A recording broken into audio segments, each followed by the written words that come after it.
Hi, homeschoolers. Can we talk poetry? Okay, stop. I can see some of you backing away from the computer in fear and trembling and dread. It's okay. Poetry is actually wonderful, and there are a lot of ways to make it accessible to your homeschool students. Of course, there's the classic, wonderful poetry that you have to think really hard about. And if you've had the chance to poke around and read a few commentaries on some things, if you're not poetically inclined yourself, you can actually make sense of a lot of it.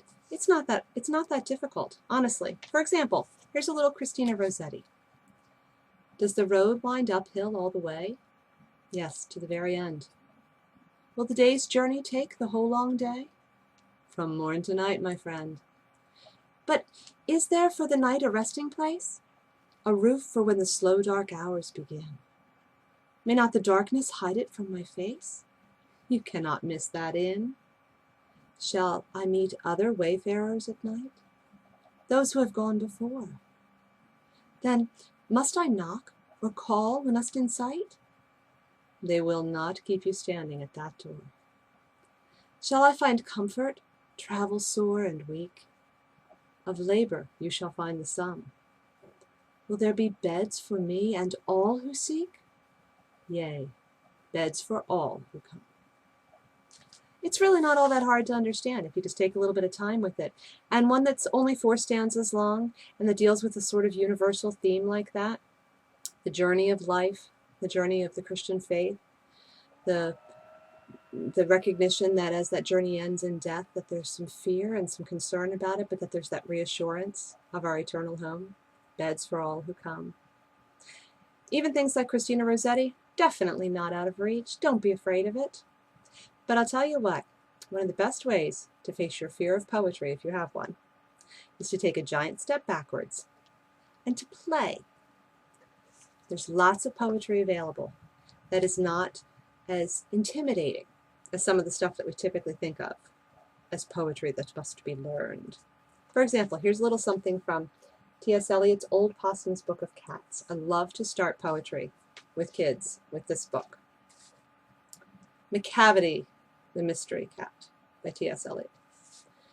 Macavity's a mystery cat. He's called the Hidden Paw, for he's the master criminal who can defy the law. He's the bafflement of Scotland Yard, the flying squad's despair, for when they reach the scene of crime, Macavity's not there. Macavity, there's no one like Macavity. He's broken every human law. He breaks the law of gravity. His powers of levitation would make a fakir stare. And when you reach the scene of crime, Macavity's not there. You may seek him in the basement. You may look up in the air. But I tell you once and once again, Macavity's not there. Macavity's a ginger cat. He's very tall and thin. You would know him if you saw him, for his eyes are sunken in.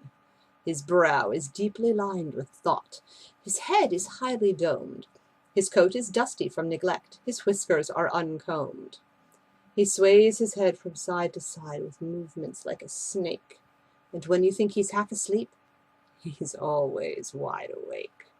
Macavity, there's no one like Macavity, for he's a fiend in feline shape, a monster of depravity. You may meet him in a by-street, you may see him in the square, but when a crime's discovered, then Macavity's not there. Oh, there's more, but you need to read it for yourself. Or how about we even take a step farther back, and let's start poetry with our younger kids. Let's even start it with our older kids and just let them have some fun. One of my buddies, Shel Silverstein. Love Shel Silverstein. How about this one? So sweet. Where the sidewalk ends. There is a place where the sidewalk ends, and before the street begins, and there the grass grows soft and white, and there the sun burns crimson bright, and there the moon-bird rests from his flight to cool in the peppermint wind. Let us leave this place where the smoke blows black, and the dark street winds and bends. Past the pits where the asphalt flowers grow, we shall walk with a walk that is measured and slow, and watch where the chalk-white arrows go to the place where the sidewalk ends. Yes, we'll walk with a walk that is measured and slow, and we'll go where the chalk-white arrows go. For the children, they mark, and the children, they know the place where the sidewalk ends. Isn't that cool? There's a lot of really fun ones that Shel Silverstein did, but he was a master of also working that poignant sweetness into his poetry. It's just enough to get a wonderful conversation started with your homeschoolers.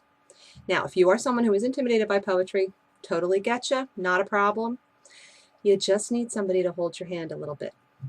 And you need somebody to help you encourage your children to write some poetry. One of the best ways to learn to appreciate the poetry written by others is to try your hand at writing it yourself. A wonderful study guide that can help with that process, a writing guide, would be something like Seven Sisters Homeschool.com, 3 levels, introductory guide to poetry writing, intermediate guide to poetry writing, or advanced guide to poetry writing. This course takes poetry, breaks it into little chunks, has you look at a particular type of poem, understand what makes it, whatever it is, and then gives you tools, tips, and tricks to try writing one of your own. From that point on, it's loads of fun to go and find that type of poem written by published poets and enjoy their work. It's a wonderful tool to use also in a co-op setting or a class setting where you gather some others together, because it's terrific to write a poem and then share it with the others in your group who have also been trying their hand at the same type of poetry writing that week. Don't be afraid of poetry. Poetry is beautiful and fun. It's often making pictures with words.